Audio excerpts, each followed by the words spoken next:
Good evening, ladies and gentlemen, and welcome to the resurrection of Tex Messages. I'm the parasite of the show, Rick Tex. We're glad to have you here once again. It's Saturday afternoon, November 24th, 2018. We got a little bit of sunlight out there, but not enough to create too much natural lighting. So, alas, we are referring back to our original lighting devices to bring the show to you at a high level. So, pretty much is what it is. And this is the time of the year where the days aren't real long. Once you get up to about late December, then it's the shortest day of the year. And the solstice, or whatever they call it, some weird name like that. So then after that, then the days start getting longer, but then they start getting a lot colder too once you get January and February. So then you gotta have your wool socks on, your wool pants, your coveralls, your ski mask. Just gotta go outside with all guns blazing. That's the other thing too. It's important to go outside pretty much year round. Even when it's 20 below outside, it's still very therapeutic and helpful to get outside. Now, if that means putting on 3 layers of clothing and some coveralls and a big giant parka, then that's what it's going to take. But ultimately, it's your responsibility to get out and about and just enjoy the great outdoors. Look at the bright side, though. When you're outside and it's 20 below, I'm talking Fahrenheit here, not Celsius, 20 below Fahrenheit. If you're in Nebraska or Kansas or something, they might say 20 below Celsius. But in Minnesota, the deep north, it's 20 below Fahrenheit, just to clarify that. But when it's that cold outside, you got to consider that when you're outside and walking around, there's not going to be too many other people out there, to bother you or to accost you or possibly even to knife you or to shoot you. In fact, if you look at the Minneapolis crime precinct statistics, in the wintertime, shots fired map takes a nosedive. Most of the red dots are gone. Now, if you look at it in July and January and pretty much the warm times of the year, the map is littered with red dots indicating shots fired. So, yeah, I mean, even if you live in a dangerous neighborhood, if it's 20 below, then that might be the only time it's actually safe to walk outside. So, in trying times, there's always opportunities, ladies and gentlemen. That's certainly one thing to consider. Now, yeah, you could say, well, being able to walk around outside isn't much of an opportunity. But if the alternative is walking around and getting shot or getting clubbed over the head or getting murdered or robbed or maybe somebody gives you a pair of cement shoes and throws you off the Lowry Bridge. I mean, if that's the alternative, then certainly being able to walk around and enjoy the great outdoors is an excellent opportunity. But yeah, for the most part, trying times present opportunity. And then when you put a lot of hard work into just about anything, or maybe not necessarily hard work. See, what I've noticed is people that work the hardest, or that concentrate the most, or focus the best, or are the most productive, they don't see themselves as hard workers because they just think that it's a natural activity of humans to be out and about and thinking and doing and acting and concentrating and focusing and building and communicating and all that stuff. So, yeah, there's a little bit of humbleness to that as well. But for the most part, see, when you think of work as hard work, it makes it a little bit more difficult to motivate yourself. Like for example, if you're going to lift some big weights, for example, and you say, well, you know, if I think it's hard work, I'm giving myself less of a chance to lift it. Now you're either going to be able to lift it or you're not going to be able to lift it. But if you think you can lift it, it gives you a little bit better chance to lift it too. And of course, there's other things to consider. You got to drink plenty of fluids to make sure your motor neurons are firing and that all the nutrients are getting to your blood and all that stuff too when they're breaking down during exercise.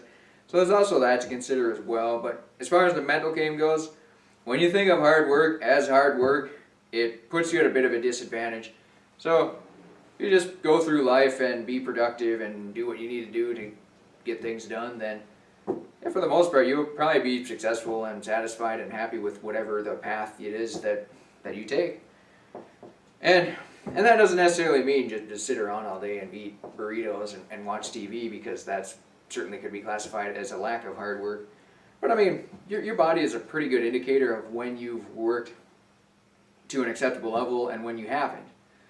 And the other thing too, when you uptake activities that you're not really used to, like for example, you know, the other day I was carving out some logo on a window, and you know, you're holding your arm up there, you're just keeping it up there, trying to make it steady and concentrate and focus. It feels like your shoulder's going to fall off at some point. But when you get into that level of activity, you sort of had to convince yourself, well, you know, maybe this is hard work, but if it was easy, it wouldn't be called hard work.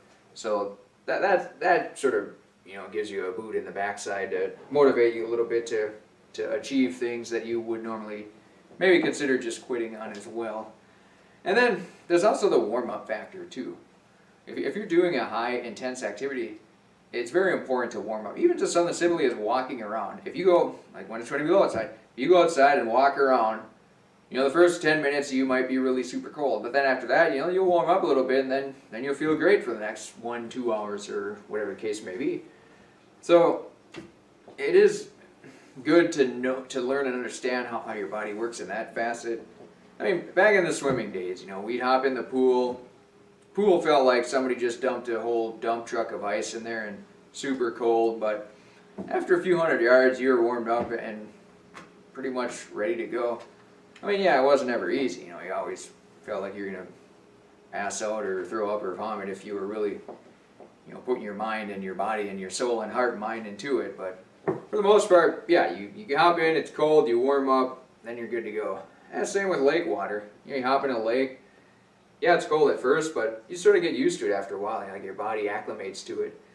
Even if you're not really moving around, your body just gets used to it. It knows to allocate its resources. It knows to speed up its immune system, your heart rate, and get you warmed up, basically. And that's another thing too for a survival mechanism. I read this a long time ago, a little bit surprised by it, but it said, say you're on a ship and then the captain takes it too close to a reef and it hits a rock and then it sinks. If you're trapped in water that's could cause hypothermia over a short or maybe even a slightly elongated period of time, it is a good idea to stay perfectly motionless. See, my first instinct was, well, you probably want to move around and get your body moving and get your heart rate up so that you warm up. But in all actuality, what happens is when you stay perfectly motionless in water, your body sort of creates a barrier around you, and that water stays warm, and it sort of acts like, the water itself doesn't act as an insulator, but when you move, then you put your skin surface on the colder water, so then that sucks the heat right out. So if you just stay perfectly motionless, that water around you will stay, obviously if the water is 450 degrees, it's not going to stay comfortably warm. You'll probably be dead in a matter of maybe hours or so. But yeah, you give yourself a better chance of getting rescued then. Think of the next time you take a bath, which I'm not really sure how often that is, but if you're just laying there for half an hour, then the water starts to get cold. So you can try that. Just stay perfectly motionless for 5 minutes and then start moving around. And then you'll definitely feel your surface interacting with the colder part of the water. So that I don't know what it's called. It's certainly not called the skin effect, because that's when you have microwave signals that are absorbed by a certain copper of a certain thickness. But yeah, whatever that terminology is, it's just for survival mechanism. If you're in cold water, you just stay perfectly motionless. Now that, as far as maybe if you got trapped in a snowbank or something, would that strategy work for that? Yeah, maybe it would, maybe it wouldn't. I suppose all snow is just solidified liquid, so yeah, maybe it would work. But yeah, if you're outside in the cold and you fear hypothermia maybe setting in, the best idea is just stay out of the wind. That's number one, especially if you're having dogs or cats or chickens or some kind of animals outside. Keep them out of the wind. Make sure their kennel or cage or their imprisonment device is out of the wind as well. And then for you yourself, yeah, it's just a matter of making sure you're bundled up and out of the wind and maybe next to a source of heat or something like that. But you'll notice that fingers and toes are the first ones to get frostbite. See, what your body does is it keeps your core temperature high, where your vital organs are. See, your body will immolate your hands and feet if it needs to survive, basically. I mean, your body isn't going to let your heart get cold and get frostbite, because then it doesn't matter if you have hands, feet, if you have 4 hands or 3 hands or 2 heads. Everything is going to stop working if your heart stops working. So that's why your body seems to know what to do somehow, and it extracts resources that it needs for the vital organs, and then everything else is on its own. But I mean, for the most part, it's just a good practice is to be aware, and always leave blankets and big jackets and things like that in the car trunk. Pretty much in Minnesota, you need to have four seasonal clothing inside your trunk at all times. You know, you never know when it might get below freezing in the middle of July, or if it'll get 20 below in March, for example, or maybe even April. So just good practice to have those things around and available. Now, with that being said, we want to get into a topic today. It's a bit of a hard-hitting topic. It's about, I suppose it could be considered about global warming, but it's more about the carbon dioxide and the benefits to both the hopefully that's not a bomb going off. More than likely it's probably a clock, though. I mean, hell, pretty much anything could be considered a bomb. I mean, this clock right here could easily pass as a bomb. Hopefully nobody mails it to me, then I try to turn them in. But anyways, getting back to global warming. So CO2 is supposed to benefit both the biosphere and humanity. Now, one of the issues, though, is most objects that output CO2, there's also a deluge of other dangerous chemical compounds, like a car exhaust, for example. That's emitting all kinds of junk and garbage out of the car's exhaust system, which obviously if humans breathe it, they'll be deceased rather quickly. In fact, a few people have done that before, if you're in a sealed garage or something like that. But coal plants, for example, they output a lot of pollution. A lot of that becomes mercury, and then it goes into water supply, and then the fish eat it, and then we eat it. So, I mean, CO2 in it and of itself isn't really... I mean, yeah, when you hear about the global warming debate, it's always, oh, CO2 is going to coat the atmosphere, then the warm air is going to stay in, and then everything's going to warm up and create havoc and all that stuff too. But according to independent scholar Indor Goklari, having the excess CO2, it stimulates the growth and flourishing plant life, more rainfall, and it also provide a plethora of statistics where fertile land, for example, has increased by as much as 17% since 1982, and that's just one example. But a lot of things like that they argue were adding additional CO2 into the atmosphere is actually good for it. I mean, if you see, I thought about it for a little bit. I was like, okay, I've obviously heard both sides of the argument, or maybe multiple sides of the coin. Maybe it's 20-sided dice. Like when we used to play Lego Adventures, we had 20-sided dice. Whoever rolled highest got their guy got to attack first. So let's say the global warming issue is a 20-sided issue. So you got the for it, against it, and then the 18 others. But I decided to take the common sense approach and just think about it for a little bit. So as humans, we're extracting fossil fuels. So dinosaurs, the T-Rex or the Triceratops. So they become deceased, and then they get sucked into the ground over time through gravity or whatever it's called, some electromagnetic force that yanks it in or whatever. So that turns into fossil fuels, and then we extract the well, not me personally, but hardworking men and women, individuals extract the fossil fuels, and then they convert that to whatever. Well, they take it from crude oil and convert it to refined gasoline or any other natural gas, whatever the case may be, shale rock. And then we're able to use that inside devices that require energy input and energy output. So to get back to it, I figured, okay, well, we're extracting all this carbon dioxide out of the ground, putting it back into the environment, up into the atmosphere, whatever the case may be. So we're taking one form of energy, converting it to another form of energy.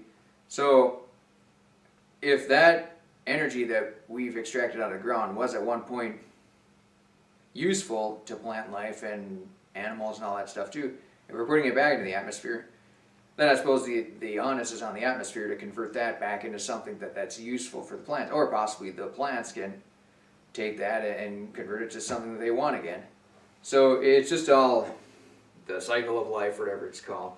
Oh yeah, at first I thought, well, we take all this oil out of the ground, it might mess up the magnetic field of the earth, or whatever the case may be, or however those physics work, so possibly that could have a detrimental effect. But yeah, I mean, it's really tricky to gauge, because if you're putting energy back into the atmosphere, pretty much everything survives off of energy. The sun gives us all the energy we need. The sun is giving us so much energy that we don't even know what to do with it. But unfortunately, a price is put on that energy, so we're not able to use it freely. I mean, if you were to calculate the average energy that the sun sends to the earth every single day, it would be more than enough for all the plants, all the humans, everything, to run everything. The only problem is we're not able to use it, or to collect it, or whatever the case would be. Our plants can. Humans, they also like the sun for synthesizing vitamin D and being healthy and all that stuff too, staving off seasonal affective disorder. But yeah, solar panels are only 20% efficient, or whatever the case may be.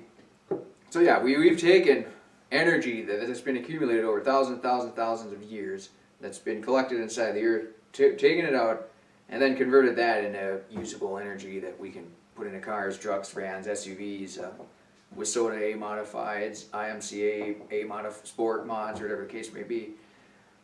So yeah, I mean, if it goes back into the atmosphere, it's just difficult to say how much man-made or man interference can hurt the earth as a whole. I mean, yeah, it certainly hurts certain entities that we come into contact with. I mean, if you dump a bunch of oil on the ground, it's pretty much going to kill everything around it. So on a micro scale, we certainly have the potential to influence things, but on a macroscopic level, then it is difficult to be convinced by whatever science is out there nowadays, especially when you consider who funds science, this agenda, that agenda, and everything too. So in all reality, it's difficult to have an opinion on it one way or the other, ladies and gentlemen. The way I see it though, as long as you're driving an efficient vehicle and not wasting energy, or not opening up windows when it's 20 below outside, or things of that nature, then yeah, I mean, you just do what you can. I mean, on a wide scale, there's really nothing you can do about what 6 billion people want to do.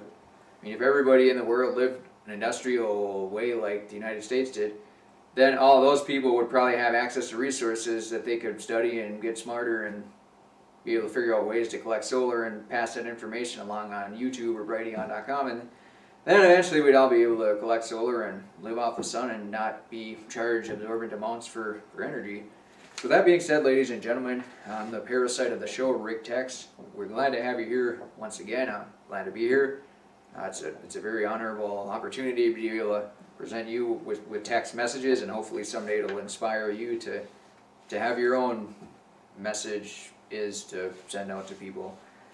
So I salute you. I thank you for watching.